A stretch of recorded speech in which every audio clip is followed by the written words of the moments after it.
আসসালামু আলাইকুম এভরিওয়ান, সবাই কেমন আছেন? আমি আলহামদুলিল্লাহ খুব ভালো আছি। আজকে আমি চলে আসছি ব্রয়লারের মুরগি দিয়ে রান্না করব পালং শাক। তো যা আমরা মাটি চুলে রান্না করতেছি তার জন্য এরকম একটা কাইল্লা কড়াই নিতে হবে আপনাকে, একদম ওল্ড মডেলের, একদম পুরানা কড়াইটা নিয়ে আপনি এরকম লাকড়ি চুলে বসায় দিবেন। আমাদের কড়াইটা গরম হয়ে গেছে, এখন আমরা তেল দিয়ে দিচ্ছি আমরা তেল পরিমাণ মতো। আপনারা যদি বেশি খাইতে চান তেল বেশি দিবেন, কম খাইতে চাইলে কম দিবেন। তেলের অনেক দাম, বেশি দেওয়া যাবে না। আমাদের তেলটা গরম হয়ে গেছে, আমরা দিয়ে দেবো তেজপাতা, দিয়ে দিচ্ছি আমরা রসুন কুচি,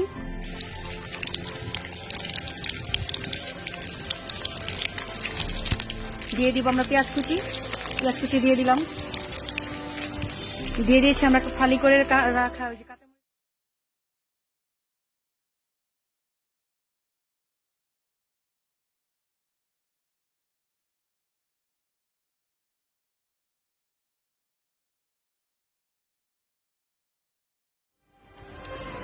আমরা মরিচ গুঁড়া বেশি দিব না, আমরা কাঁচামরিচ ফালি করে অনেকগুলা দিয়েছি। এই যে এরকম চুলার মধ্যে দেখছেন কত জাল, এত লাকড়ি দিতে হবে। আর এরকম একটা কড়াই যদি আপনাদের না থাকে আপনার ধার করে আনবেন, তারপর এরকম ভালো একটা কড়াই বসাবেন না, কাইল্লা একটা কড়াই বসাবেন চুলার মধ্যে। দিয়ে দিচ্ছি আমরা আদা বাটা 1 চামচ পরিমাণ, দিয়ে দিব রসুন বাটা 1 চামচ পরিমাণ। এটা এখন আমরা কষাচ্ছি।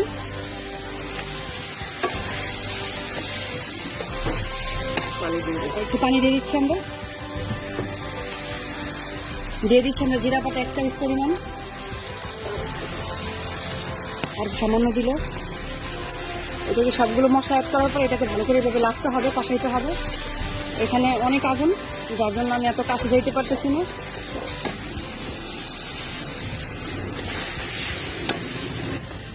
দিয়ে দিচ্ছি আমরা 1 চামচ পরিমাণ লবণ,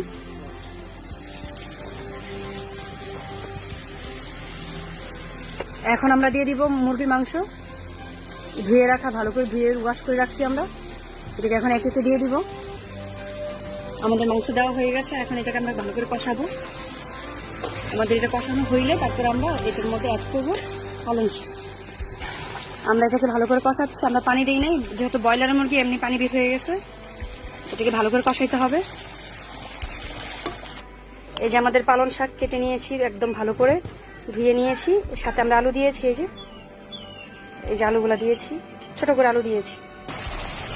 এই যে আমরা লাড়াচাড়া দিচ্ছি, এটা কষানো হয়ে গেছে প্রায়। এরকম অনেকক্ষণ লাগতে হবে। আর আমরা একদম চুলার মধ্যে কিন্তু অনেক আগুন, প্রচুর পরিমাণ জ্বলতেছে আগুন।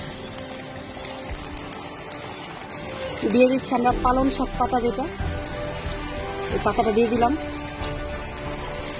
পালং শাক একটু নেড়ে চেড়ে নিব, সবগুলো একসাথে দেওয়া যাবে না, একটু পরপর দিতে হবে। ওই শাক অনেকগুলো। আর আমাদের ঘরে বাচ্চা কাচ্চা আছে, বাচ্চারা সহজে এই শাক পাতা খেতে চায় না। ছোট বাচ্চারা ডাইরেক্ট বলে যে আমি এই পাতা খাবো না, তার জন্য এই মুরগির মাংস দিয়ে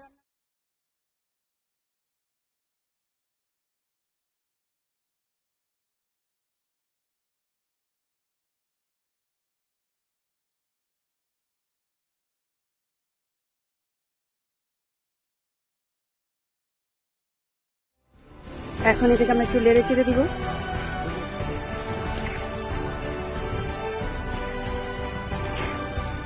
আস্তে করে লাগতে হবে, কারণ বাহিরে যেহেতু নিচে অনেক মাটি ময়লা আছে, পড়ে যাবে। আর অনেকগুলো শাক, এখানে অনেক সুন্দর একটা বলক আসছে। এই যে আমাদের লাকড়ি কিন্তু এখন চুলাতে বেশি নাই, কারণ চুলাতে একদম আগুন দিয়ে ভরে গেছে, তার জন্য আমরা লাকড়ি কম দিছি। এখন চুলা একদম গরম, তো তাই অনেক জ্বলতেছে। আমরা আর লাকড়ি দিব না, এই লাকড়িতেই হয়ে যাবে আমাদের রান্নাটা। আর আরেকটু ঝোল টানলে আমরা নামাই ফেলবো। এটা হয়ে গেছে আমাদের পালং শাক রান্না, একদম শুকনো শুকনো হয়েছে। এটা এখন আমি পরিবেশন করে আপনাদের দেখাবো। হয়ে গেছে আমার পালং শাক রান্না, একদম মজাদার রান্না, খুব সুন্দর একটা কালার আসছে। আর মাটির চুলার রান্না যেহেতু অনেক মজাই হয়, সেটা বলতে হয় না। আর আপনারা আমার ইউটিউব চ্যানেল থেকে যারা দেখতেছেন আমার ভিডিওগুলো, নতুন নতুন ভিডিও পেতে আমার চ্যানেলটিকে সাবস্ক্রাইব করবেন। আর যারা করে রেখেছেন তাদেরকে অসংখ্য ধন্যবাদ। আমার ফ্যান পেজ থেকে যারা দেখছেন তারা অবশ্যই আমার ইউটিউব চ্যানেলটিকে সাবস্ক্রাইব করে দিবেন।